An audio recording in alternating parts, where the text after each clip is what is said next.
마귀는 조급하게 하고 서두르게 하므로 사람이 실수하게 해서 일이 잘 안 되도록 합니다.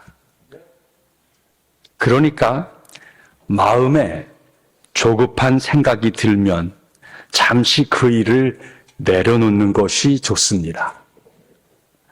하나님은 모든 일을 여유 있게 하고 막힘이 없이 잘 흘러가게 하십니다.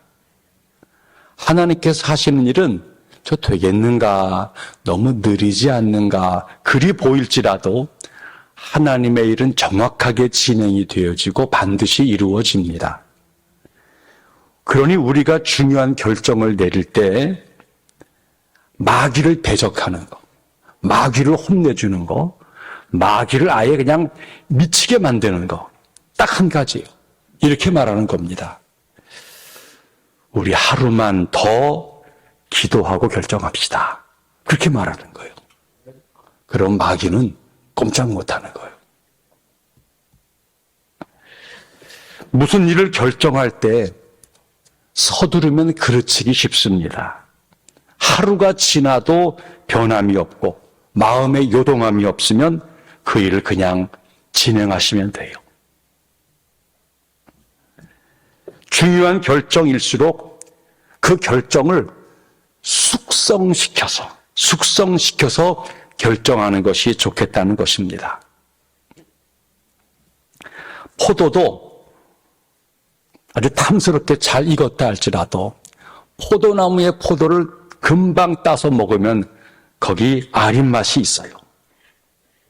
밀가루를 반죽해서 바로 빵을 만들어 먹으면 결코 부드럽지 않고 딱딱해집니다.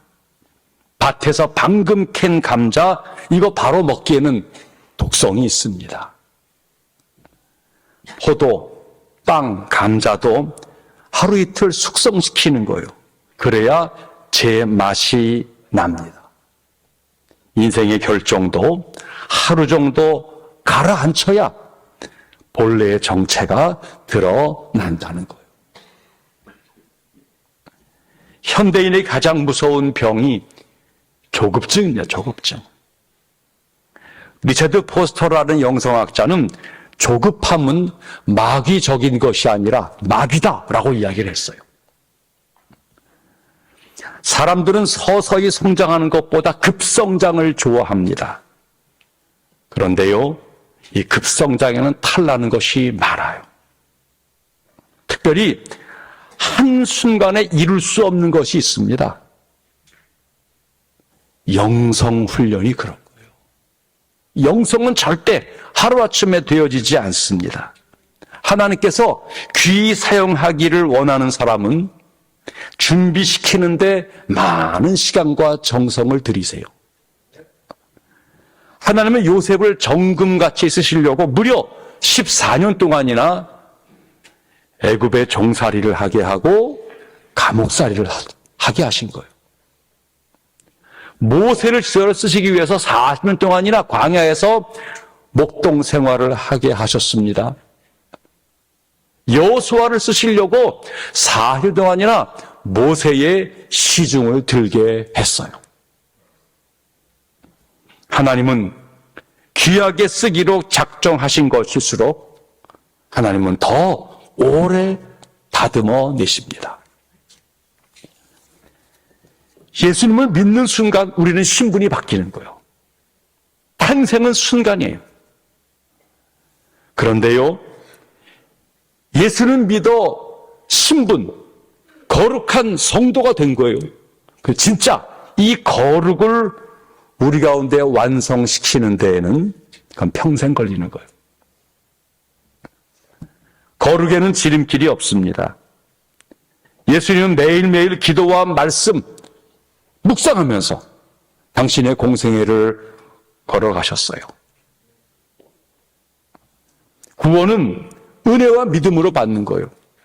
그러나 거룩은 은혜의 수단인 영성 훈련을 받아야 훈련을 통해서 이루어지는 거예요.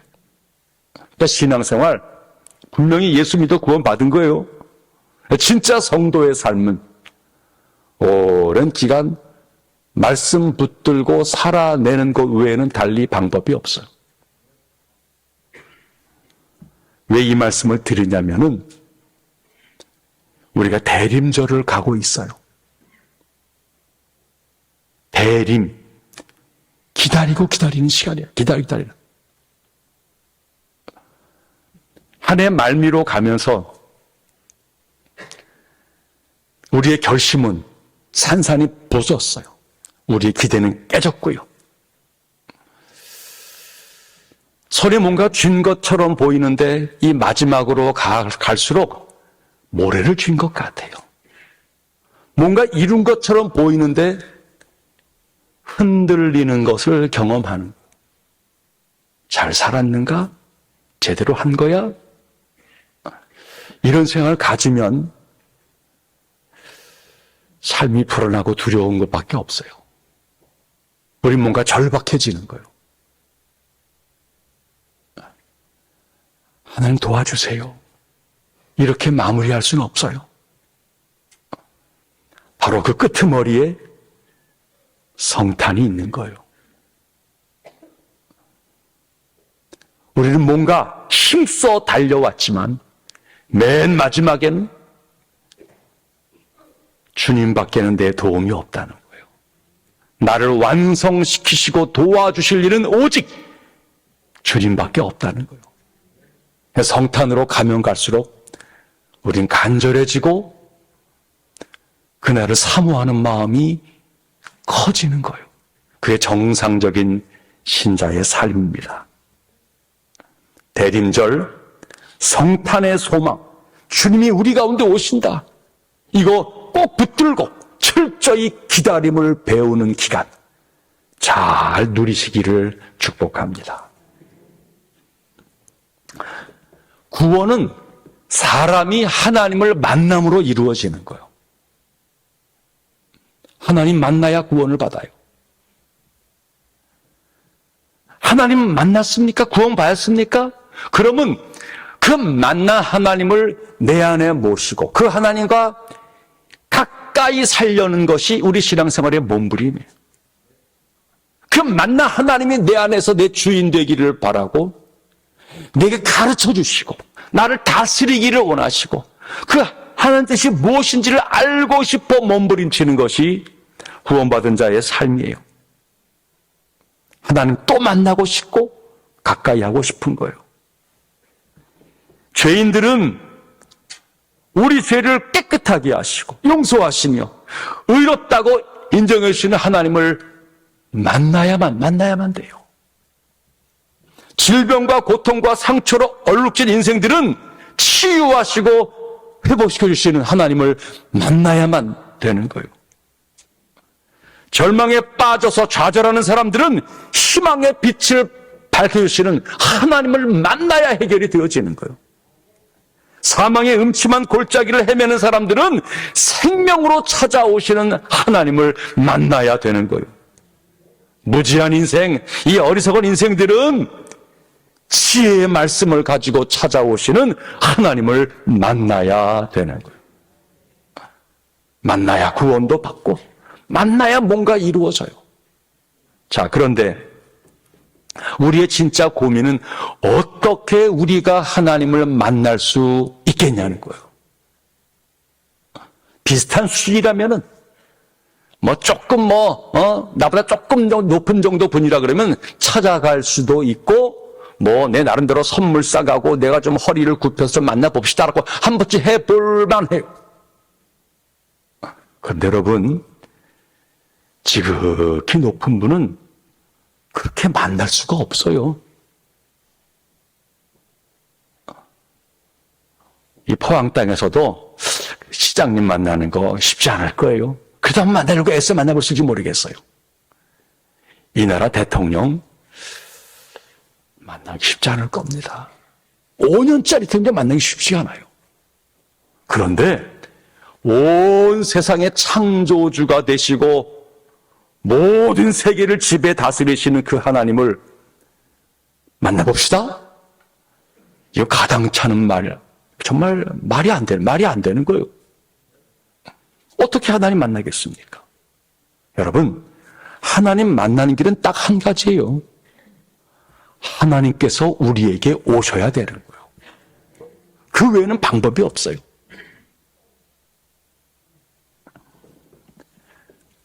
성탄은 하나님께서 육신을 입고 우리를 만나러 찾아와 주신 날이 성탄이에요.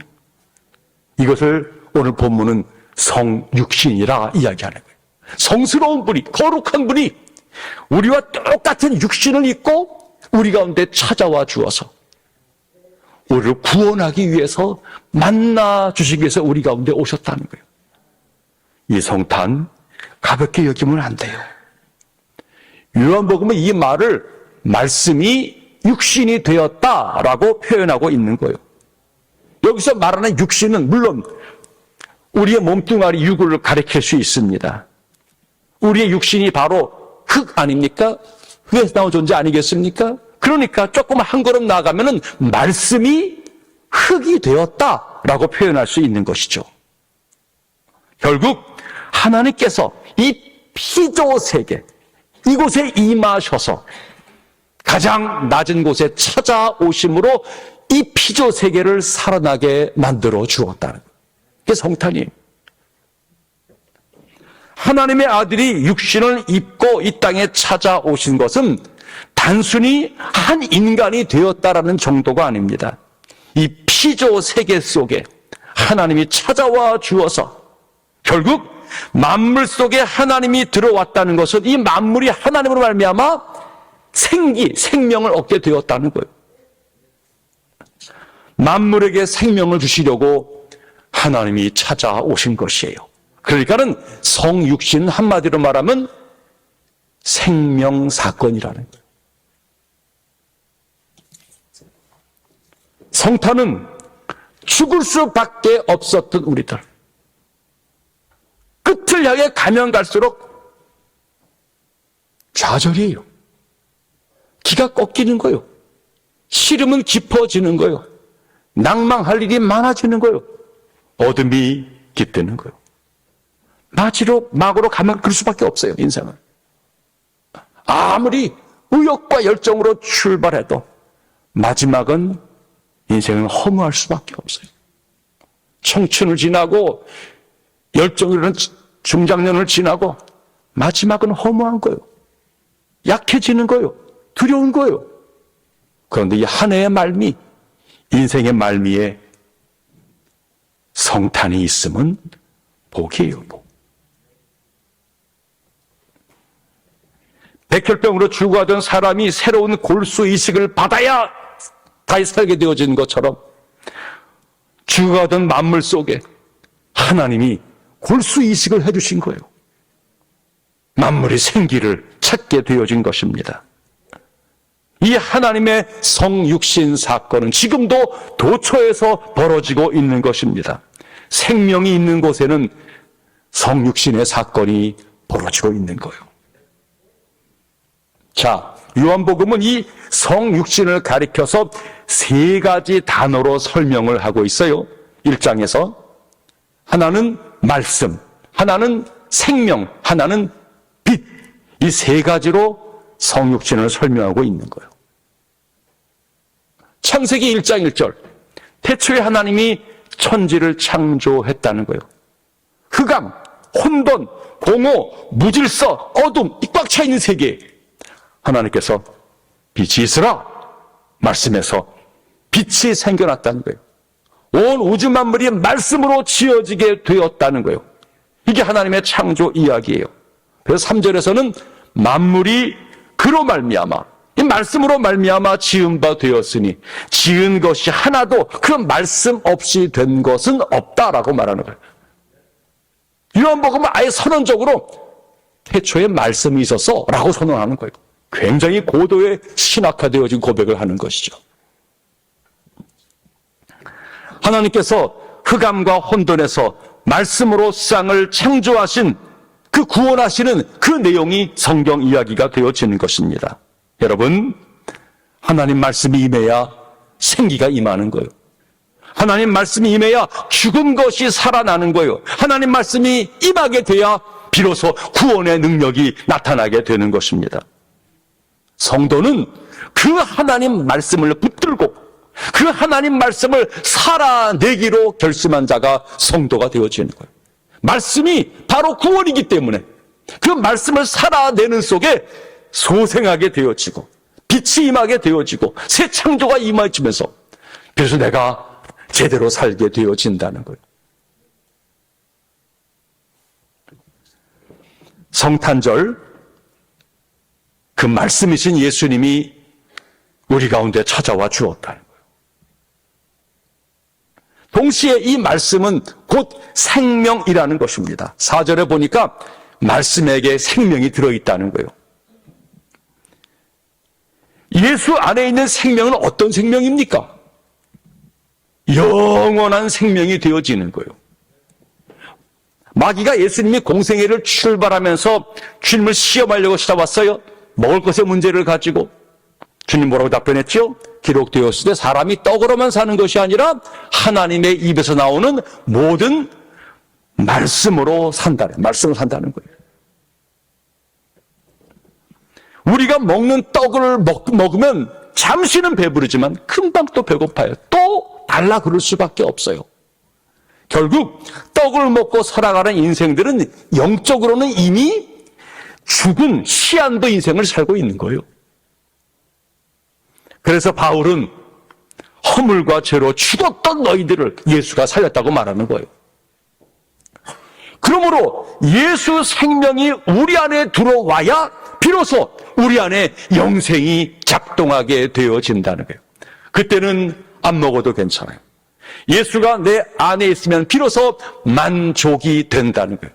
예수가 내 안에 있으면 내가 평화롭게 되어졌다는 거예요. 그래서 요한은 아들, 예수가 있는 자는 생명이 있고 하나님의 아들이 없는 자는 생명이 없느니라 라고 말한 거예요. 동시에 이 말씀이 되고 생명에서 이분이 빛이 되신 빛이 되는 거예요. 말씀은 동시에 빛이라는 거예요. 사실 예수님이 오시기 전에는 사람들이 어두웠다는 거예요. 말씀이 옴으로 말미암아 밝아졌어요. 아, 하나님이 그런 분이었구나. 아, 하나님의 성품이 그렇구나. 하나님을 알게 되어졌다는 거예요. 빛이 비춰지니까. 인류의 역사, 문명의 발달, 기술의 놀라운 진보. 얼핏 생각하면은 사람이 밝아지고 새로워지고 생기가 넘쳐나게 되어지고 뭔가 잘 되어지는 것, 그렇게 여기겠지만 곰곰이 돌아보세요. 이 역사와 문명의 발달을 돌아보면은 그 속에 교만기가 들어있어요. 오히려 사람이 어두워져요. 그렇게 예측하고 멀리 가고 여러 기술과 능력을 일으켰지만 사람들이 길을 잃어버리고 말았다는 거예요. 이게 현대인의 고민이에요. 성경은 말합니다. 참빛, 곧 세상에 와서 각 사람에게 비치는 빛이 있었나니. 바꿔 말하면 참빛, 가짜빛도 있다는 것이죠. 있다는 수많은 사람들이 그 가짜빛, 그것이 밝혀주는 그리로 가면 이게 길이야. 이게 중요해. 근데 그 가짜 빛을 따라가면서는 쥐어도 허무해져 가고 쌓아도 모자라게 되어지는 그런 인생이 될 수밖에 없다라고 하는 거예요. 성탄은 진짜 참빛 되신 예수님께서 우리 가운데 오셨다는 거예요. 그분이 자기 땅에 오매 자기 백성이 영접하지 아니하였으나 영접하는 자, 곧 그 이름을 믿는 자들에게는 하나님의 자녀가 되는 권세가 주어졌다는 거예요. 세상의 빛이 아니라 진짜 참빛을 영접하게 되어지면, 내 안에 받아들이게 되어지면은 그 빛은 나를 밝혀주는데 무슨 권세요? 하나님이 거기 계셨구나. 그 하나님이 내 아버지가 되시는구나. 하나님과 나 사이의 관계가 반듯하게 세워지게 되었다는. 이게 진짜 빛이에요. 이게 정말 생명의 빛이에요. 진리의 빛이 되어지는 거예요. 우리가 예수를 우리 가슴에 영접하게 되어지면, 그 빛이 쬐게 되어지면 가장 중요한 드러나는 것은 하나님을 알게 되어지는 거예요. 저는 하나님이 멀리 느껴졌어요. 잘 몰랐어요. 신, 절대자, 무슨 원인, 여러 가지 철학이나 형이상학이나 물리에서 여러 가지 말을 하는 거예요. 근데 뭔지 모르겠어요. 가깝지가 않아요. 그저 개념일 뿐이에요. 참 빛이 우리 가운데 영접되어지고 예수가 우리 안에 있게 되어지면은 가장 중요한 효과, 하나님이 내 아버지인 것을 알게 되었다는 거예요.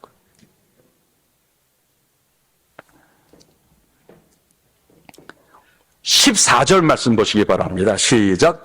말씀이 육신이 되어 우리 가운데 거하심에 우리가 아버지의 독생자의 영광이요 은혜와 진리가 충만하더라. 말씀이 육신이 되어서 우리 가운데 왔어요. 육신이 되었다? 눈으로 볼 수 있게 되었다는 거예요. 만질 수 있게 되었다는 거예요. 알아챌 수 있게 되었다는 거예요. 이해하게 되었다는 거예요. 아, 이거군요 라고 우리에게 찾아와 주었다는 거예요. 말씀이 되어진 거예요. 그 말씀 되신 예수 그리스도, 육으로 찾아오신 하나님을 우리가 만나게 되어지면 비로소 우리에게 혼란이 사라지는 거예요. 중심이 잡혀지게 되어지는 거예요. 그리고 바로 말씀이 육신이 거기에 독생자의 영광이 있다는 거예요. 독생자가 한 모든 일의 핵심 내용이 거기 있다는 거예요. 그러니까 주님의 탄생이 주님의 구원이라는 거예요. 주님의 탄생이 우리의 모든 이 땅의 빛과 소망이 되었다는 거예요. 그리고 마침내 그 독생자의 영광을 바라보니까 거기 은혜와 진리가 충만했다는 거예요. 아, 하나님 감사해요. 감히 이 죄인이 하나님을 아버지라 부르게 되다니요. 하나님, 내가 이제야 애매모호함과 흐릿함에서 이제 깨닫게 되어졌네요. 진리가 내 안에서 역사하게 되었다는 거예요. 그 말씀이 드디어 우리를 소통케 하는 거예요. 이제는 알게 되어졌고 구속이 되어졌기 때문에 이제는 하나님을 향해서 하나님 아버지라고 말하며 기도할 수 있게 되었다는 거예요. 전에 우리의 기도는 오 신이시여, 사실은 우리가 구하는 게 뭔지도 몰랐어요. 대상에 대해서 애매하니까 내용은 그렇다지 모르겠지만 마치 그런 기도는 애매모호한 거죠. 구하고 바라지만 그 희미한, 하지만 이젠 그게 아니에요. 하나님 아버지예요. 인격화된 내 아버지예요. 육신의 아버지하고는 비교할 수 없는 진짜 생명, 사랑의 아버지가 구체적으로 내 안에 거하심으로 말미암아 하나님 아버지 이렇게 부르는 것만으로도 우리 영혼에 감사와 기쁨, 만족이 생겨나게 되었다는 거예요. 멀리 있는 하나님이 내 안에 거하신 하나님이고 애매모호한 하나님이 내 아버지 하나님이 되게 해주었다는 거예요. 이게 말씀이 육신이 되어짐으로 말미암아 우리 가운데 벌어진 사건이에요. 여러분, 내 안에 거하시는 예수 그리스도를 반듯하게 조명하면 기도가 구체적이 돼요. 기도가 생생한 그런 기도가 되어져요. 기도가 무슨 기냐 짧으냐 거기 어떤 논리와 미사여구가 들어요. 그건 별로 아무런 중요한 문제가 아니에요. 여러분, 부모와 자녀 사이에 무슨 존경하는 아버지, 모든 능력이 있는 아버지, 우리 아버지는 내게 등록금을 줄 줄로 믿습니다.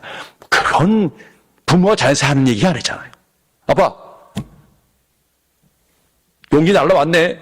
해결해줘. 아빠가 등록금 내는 거죠.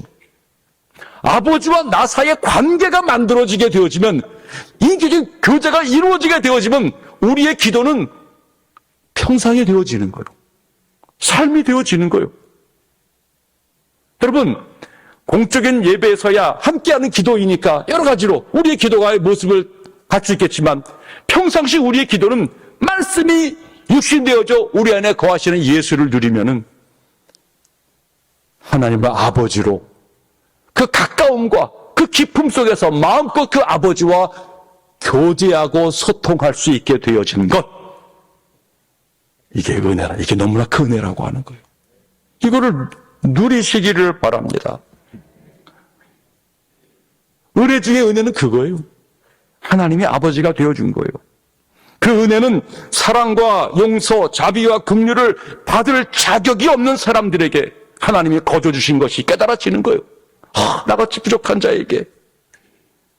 예수님을 통해서 가장 먼저 알게 되는 것은 내가 이렇게 부족한데, 내가 이거 아무것도 아닌데 우리 주님은 나를 위해 찾아오셨는가, 하나님은 내 아버지가 되시는가, 이 깨달아지면서 그 속에 무궁무진한 은혜를 누리게 되어지는 것이죠. 이게 예수를 영접하면 하나님으로부터 얻게 되어지는 풍성함이에요. 말씀이 인격이 되신 내용을 기록한 책이 성경이 되어지는 거예요. 그러니까 성경을 읽을 적에 이스라엘의 역사도 있고, 세계 열강들의 이야기도 있고, 거기 인생의 지혜 이야기, 여러 글들이 많이 있지만, 성경을 읽는 제일 중요한 관점은 예수 관점으로 읽는 거예요. 신약과 구약, 약속이 성경이죠, 약속. 근데 그 약속이 예수에게서 이루어지는 거예요. 예수를 중심으로 해서 기원 전, 기원 후가 존재하는 거예요. 우리 신앙생활이 예수님 때문에, 내 안에 육신으로 찾아오신 예수 그리스도 때문에 하나님과의 관계가 멀은 관계가 아니라 가까운 관계, 신이 아니라 아버지가 되어주신 것이에요. 이렇게 성경을 바라보게 되어지면은 성경 이야기는 교훈이니 이런 얘기가 아니라 나를 향한 아버지의 사랑 이야기이고, 그 자식을 때때로 바르게 교육시키려고 하는 하나님의 따끔한 질책이기도 하고 사랑과 격려가 되어지면서 그야말로 성경 이야기는 너무나 풍성한 하나님이 내게 주는 사랑 이야기가 되어지는 거죠. 그렇게 예수를 읽도록 도와주시는 게 성령님이 그 일을 도우신다는 거예요.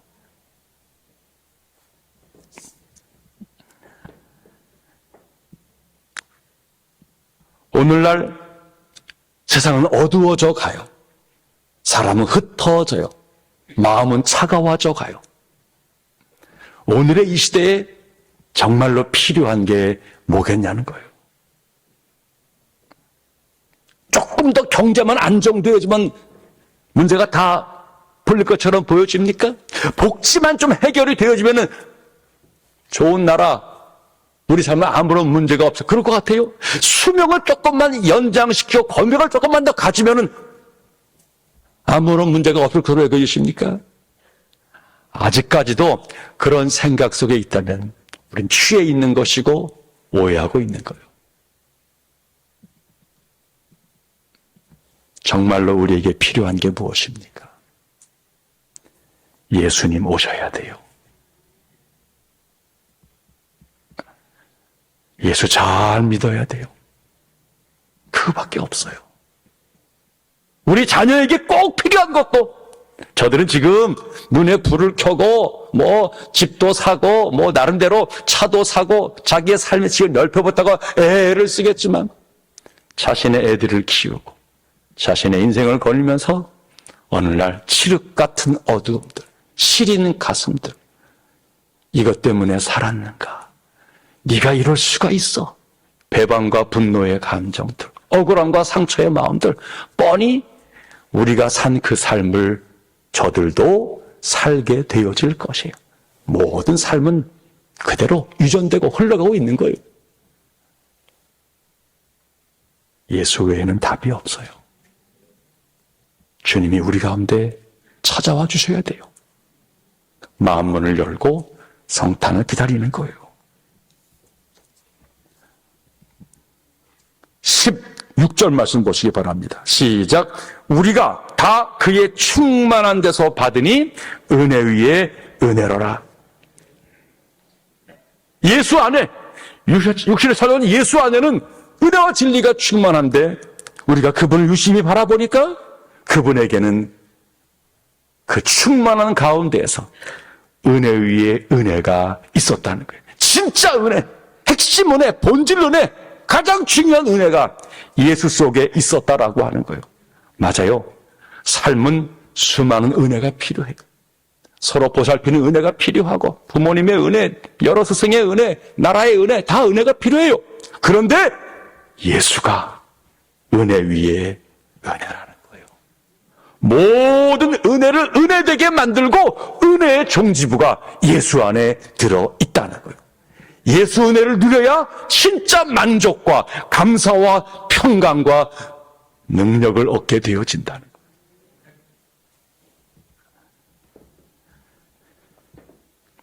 우리 그리스도인들은 하나님의 아들, 그 생명을 받은 자들이에요. 이렇게 변화된 우리 그리스도인들, 예수 내 안에 계셔. 끝! 이러면 안 된다는 거예요. 우리 주님께서 성육신하기 위해서 찾아가셨던 것처럼, 찾아와 죽었던 것처럼, 우리가 그리스도를 가슴에 담아 있는 자들은 찾아가는, 결국 말씀과 생명과 빛으로 세상을 밝히는, 세상을 섬겨가는 그 삶이 성도를 통해서 여전히 이루어져야 한다는 거예요. 그게 성탄 메시지예요. 어두운 세상에 예수를 먼저 믿은, 성육신하신 예수를 담은 우리가 성육신하여 우리도 부족하지요. 허물 많죠. 그러나 그렇게 섬겨가고 다가간다는, 거기에 예수님의 성육신 사건, 성탄이 또 벌어지는 거예요.